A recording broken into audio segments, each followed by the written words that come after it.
Alright, might as well make a video because my internet's down and my phone's out. It's a pain in the ass. Life is sometimes difficult. So anyway, modernistic video, whole page of notes. And it's just a really irritating argument to have to make. I mean, you just don't, it doesn't even, like throughout my whole life, it would never occur to me that I'd have to actually argue in defense of harm. You know, the idea that harm is real, that suffering, that conscious experience of pain or sickness or suffering in general, misery, that misery is a bad thing, and that it matters, and that it's preferable not to have it at minimum. At minimum, that a universe full of misery would be bad, and a misery full of smiley faces would be better. Yeah, not necessarily good. It's better than bad. Anyway, so here I guess I'll go through the arguments that are failing. Okay, so I have the argument from personal experience. Now that one's the important one to me. Seems kind of right there in our face. I know for a fact, you know, that there's things you could do to me, you know, shove a cruise missile up my ass or something, that are going to cause me intense, horrific, screaming, yelling, horrid suffering. And that experience, although it's taking place inside my brain, it's not taking place in the entire universe, it's just taking place in a closed system inside my brain. And that it's only taking place because of how matter's interacting, like how the arrangement of matter is. Like it's basically created a little projector of the pain and a receiver of the pain. It's created a pitcher, a ball, and a catcher. And they're playing baseball inside my head. But it's a real game of baseball. I mean, it's real in the sense that it's just as functional as a real game of baseball. It's made out of a whole big, giant, elaborate system of modeling. Yeah, so it's as good as the real thing. It's at least as good as a video game or even a plastic game where you have a little player, like hockey on the vibrating board. All right, it's not real hockey, but there's things banging into each other, blah, blah, blah, blah. And our brain is doing at least that. So it's a real game that's going on in there. So, and then, like I said, I just can't, there's just no way to, this is the only way nature can do this. I mean, the only way to create harm is to create this illusion of a soft spot, a sensitive bit, a do not press button, and that's what our brains have done. They've created a do not press this button. I mean, the screaming horror. I mean, they've done it. It's done it. It's created that, and it's nothing. It's definitely something. It just is. I mean, I taste, like I said, how can I deny my own experience? I mean, if somebody had to explain it to me, if I was an alien, you know, or a synthetic intelligence, which I think is impossible without a self-interest because it's going to lose motivation, but let's say you can have one, and the synthetic intelligence is just collecting data. I mean, yeah, I'm going to have a hard time explaining what a feeling is to it. I mean, I'm going to have a hard time saying, well, you know, if you had nuts and I crushed one of them, no, I can't do that. I mean, I can't give it an analogy. I can't say, think about when this, and it's not going to get it. So, yeah, I have to explain it in some other way that makes it understand that if something destructive happens, not even destructive, just something done the wrong way, I get this thing that happens inside of me that is intensely negative in its substance. Just negative. It's just damn negative. It's a bad thing. I mean, I guess even a synthetic intelligence would have some notion of preservation, some notion that it's better to preserve information even. And so you could like maybe analogize it by explaining that, you know, if information was destroyed, that would be a bad thing. Well, this is a bad thing that's like 10 million times the destruction of all information. is what this feeling thing is like. Something like that. I don't know how to. Like I said, how do you explain sentience to the non-sentient? It's not easy. Okay. Anyway. So then there's the argument from that feelings are not thoughts.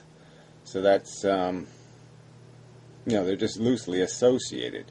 You can think about stuff without having any intense reaction in terms of your emotional character, the way you feel.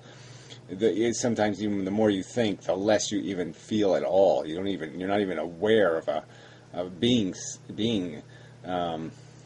sensitive or being sensate or being what's the word I use all the time? I can't remember now. Sentient. Yeah. When you're occupied enough, you don't even realize your sentience anymore. Your consciousness sort of just drifts away in that sense, and you just become your thoughts. So thoughts are not feelings, and will is a thought function. It's a function of thought. It's a function of ideas and concepts. They're bossy, and they're kick-ass, and they're inspiring, or they're nitpicking, or they're pep-talky. Yeah, that's kind of like but we're back to the dwarf thing. But yeah, will is just conversation in your brain, and it's not a feeling. It doesn't generate feelings. It provokes them at best, but it doesn't. It's not the same engine. It's a different engine. So we can separate nuances. We can separate. It's like even guilt. I could argue that those kinds of emotions are very different because they're just feeding off of the engine that creates the sensations. They're just things pressing the good, bad buttons. Emotions just press the buttons. The button themselves, the button itself, is a different function. The feeling mechanism is different than the thing pressing the mechanism. Something like that. Alright, so the argument from benefit of the doubt. That's a good argument too. I mean, again, how can you afford to deny the richness of it just from your personal experience? You have to give it the benefit of the doubt. How can you just say everything that's a construct of a brain is automatically not relevant or can't have a function like magnetism or gravity or some other function like sentience that is in and of itself a real force, a real thing, real in the sense that it has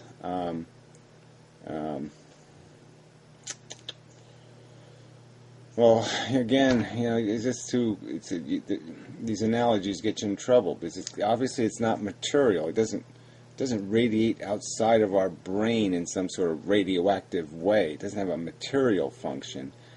It has a function in its representation. And it's almost like there's some shapes you could make.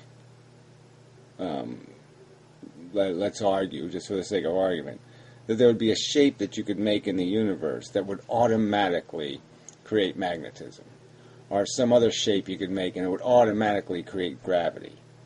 Well, this is a shape inside of our brain that's created that creates this thing, this harmability. And it's just as real as those other things that create those other manifestations.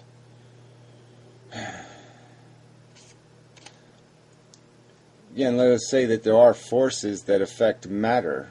There's no obligation, there's no rule that says there can't be forces that don't affect matter. And they still exist as a force. I mean, there could be a gravity out there in the universe that doesn't in any way influence any material thing. But it's still projected. It still happens. Theoretically. Alright, well, anyway, I mean, this is all just getting to the benefit of the doubt argument that there's no, the safety, the safe position, the fail-safe position is to assume the illusion isn't just nothing. To assume it's nothing is the bold, aggressive step. Just from, like I said, I mean, I would argue that just because from its intensity, there's no way you can discount it. You know, it's, well, anyway, it seems crazy to me. All right. So another failed argument is the argument from illusion does not mean unreal. Yeah, I find that a kind of a meaningful argument. Let's see if my phone's back. Nope. Verizon, you suck.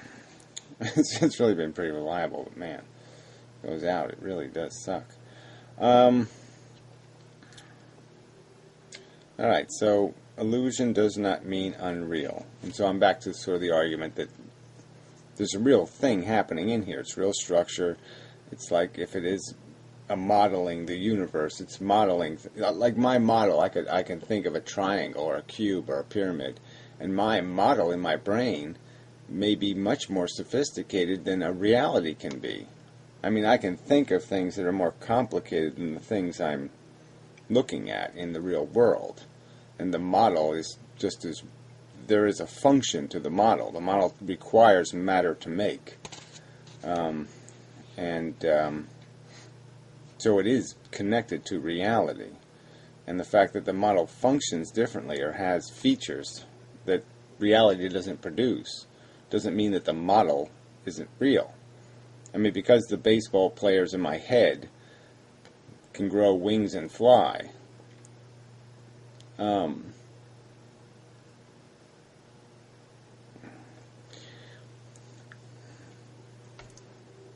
the fact is the matter has to arrange that. It has to build the wings. It has to build the structure. So again, all it's not doing is creating the interior of those players, but functionally, everything else is still there. So the point is the brain can add functionality in the model. And one of the functions it adds is sentience. So yeah, in a way, I mean, I wrote that here, you know, and we'll put in a little square because it's like the mental model is reality plus. It can be. Just as much as it can be reality minus. Just as it can simplify the world or, you know, take the detail out. It can create something new because it is creating a model out of a different substance. It's building the universe inside our head out of a different arrangement. It's a symbolic representation, and that representation may be capable of things reality isn't, or the material world out there isn't. Alright. So anyway, yeah, so the model, the illusions, just because something's an illusion doesn't mean it's not real. It has a real component in our brain, except for something that might be called a mirage or an optical illusion or something where the illusion is in the form and you just mistake something because you're not getting enough information or detail. So it's not a real illusion. It's just a misinterpretation, a distortion. And then there's illusions that are completely imaginary. They're completely a function of the system. And those have to be put in different categories. I'll argue that in any sense of will is just a conceptual illusion where a feeling is a completely different kind of an illusion. It's not conceptual. Alright, things can be generated from parts that are not part function. So yeah, the argument from the fact that, yeah, arrangements create capabilities that things don't have without the arrangement. So yeah, hydrogen without the arrangement to oxygen is not water. Can't say it simpler than that. So there is things created because of arrangement, and something that can be created is a harmability, the concept of harm. In terms of creating a positive or negative circumstance, conscious circumstance.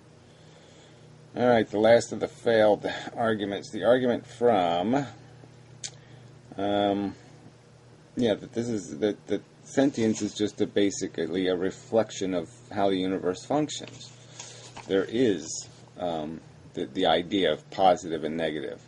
There is the idea of attraction and repulsion in the universe itself, in the way it functions. It's a known force. And the fact that our brain is duplicating that or modeling that, and it's doing it in this nuanced way. And I would say more consequentially. I mean, clearly the negatives have been associated for the purpose of survival. The mechanism has associated harm and defined what harm means. Harm means damage to the body, usually. Harm means not reproducing or not, things negative to the DNA agenda have been established, have been associated with the carrot and the stick. The negative sensation, the creation of the negative force, if you want to call it that. The negative force, the creation of the negative force. And so that's what we're fighting in that. That's the parameter nature used, but the definition could be anything. It's just this mechanism of negative, this mechanism of abhorrent or repulsive or whatever it's so hard to qualify a feeling in terms of those mechanical words, but yeah, it's representation of that force. Kind of. Alright, so now I'll just kill the will stuff a little bit here. And I don't know where else to go. So anyway, you basically in your video, you basically said they start from this similar place. And I'm going to argue that will is not a sensation. Okay, will is a conception. Will is an idea. And that's all it is. It's a program of orders.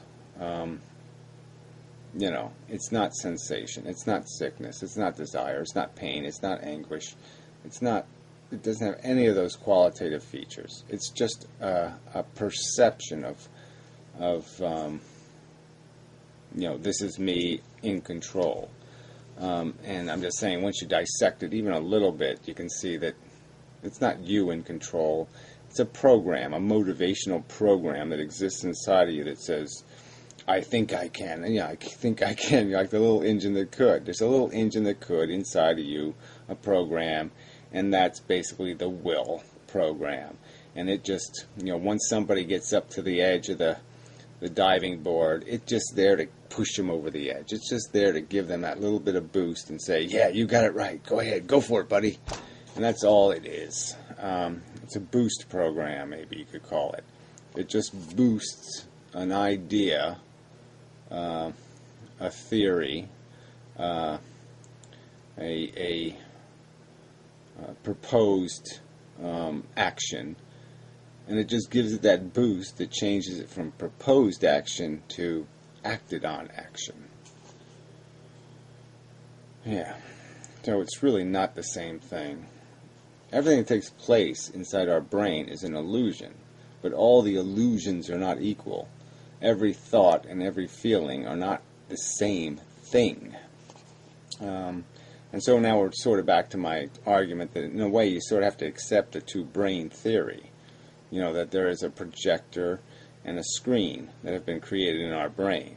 That one part of our brain creates the vulnerability, the feelings. The other part of the brain problem solves based on the world created by that feeling organ. The feeling organ defines the environment, essentially, taints it with agenda, and then the brain must deal with that agenda. I mean, the feeling organs tell you what's broken. You're not at liberty to just. You can conceive stuff that's wrong that you don't feel anything towards. You can know that something's wrong, that it needs to be fixed, without feeling a bit of empathy, without giving a damn. But you can just know it's the right thing to do. The right thing to do. And that's all you need is the idea. But we know that the basic function through evolution is that the feelings are what motivate the organism.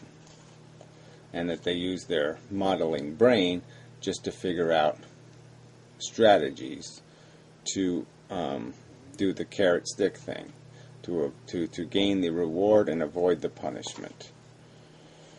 So yeah, I think it's just sort of a important. If you don't accept that idea that feelings aren't the same thing as thoughts, then that's troublesome.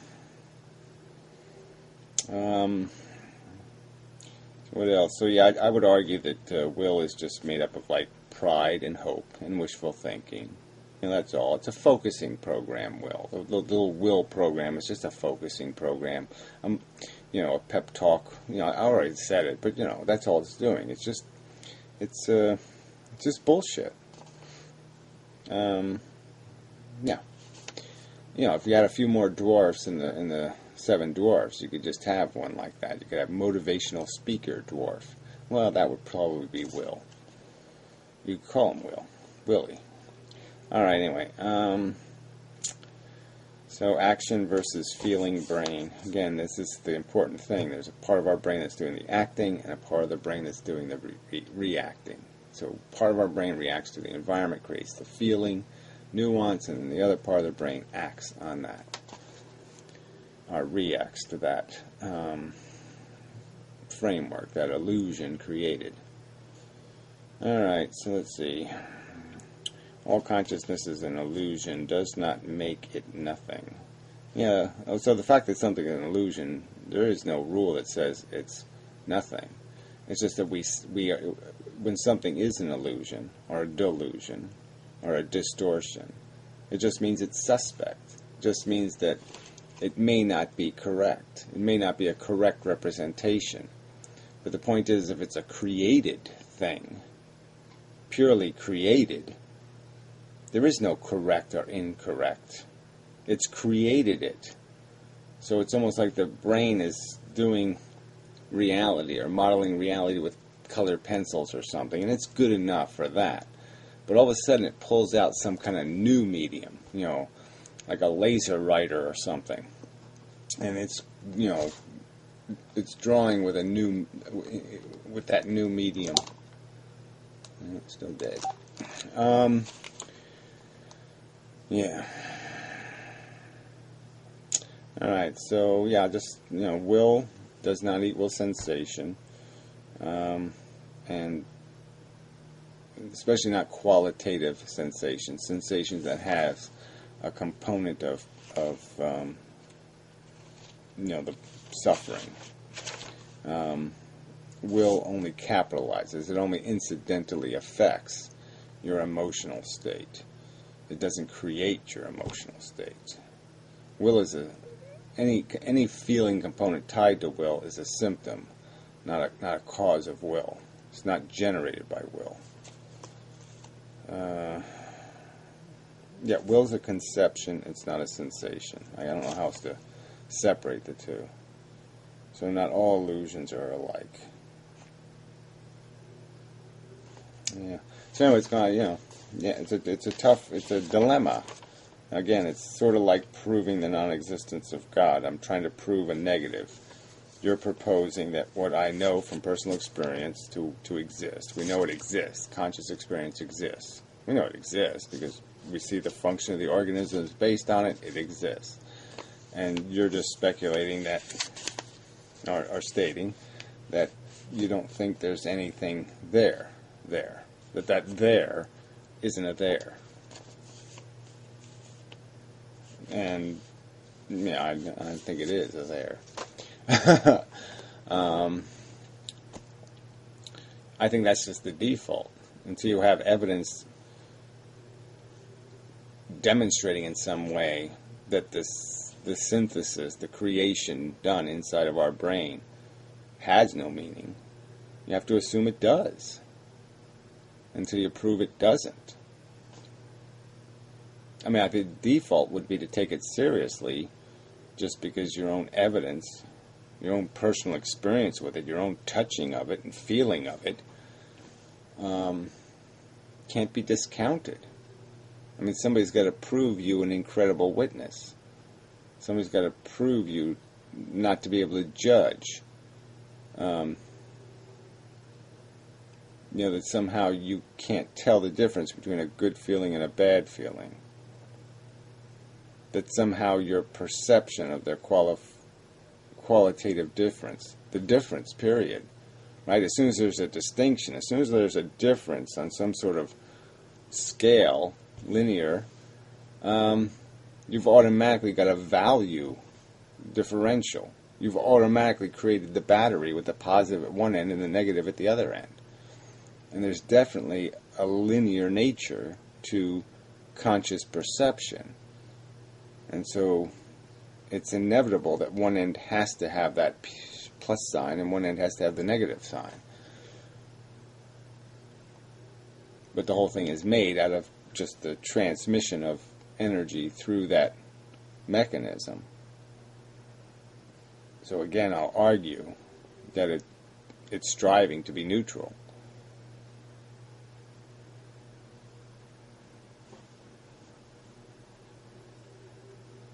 Yeah. All right. Well, like I said, it's good. I concede. This is not. I don't have a slam dunk proof yet. I don't have an argument that I could make to a non-sentient creature to make it understand that sentience was real, that it had value, that this is not something to just play with, that this isn't meaningless, that you don't make 5 zillion universes if the things in those universes are suffering.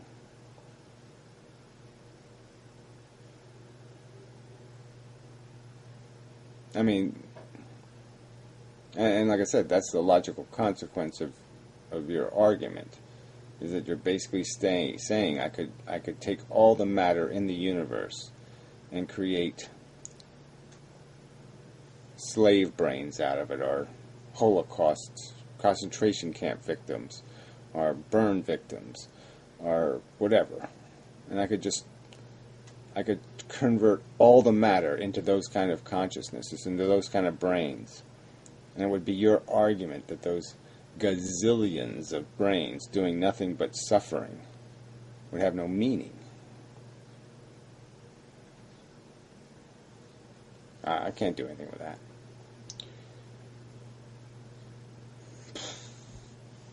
Sounds loopy to me. That's all I got. You're not convincing me either, I guess is the point. I'm still scared to death of the wasted suffering going on in this planet and potentially in this universe. Horrified by it, just horrified. I gain no peace from your speculation that we can all just pretend it doesn't matter. And I think that's just pretending myself. I think that's the double illusion. Yeah, that's having the illusion of the thought, and then on top of it, diluting yourself with a thought that the thought doesn't matter, or the thought doesn't exist. You can't erase it. It's a reality. It does happen. Consciousness is a reality, and it has a consequence. It has a meaning weight, a meaning gravity. But I'm just preaching, so gotta come up with a better argument.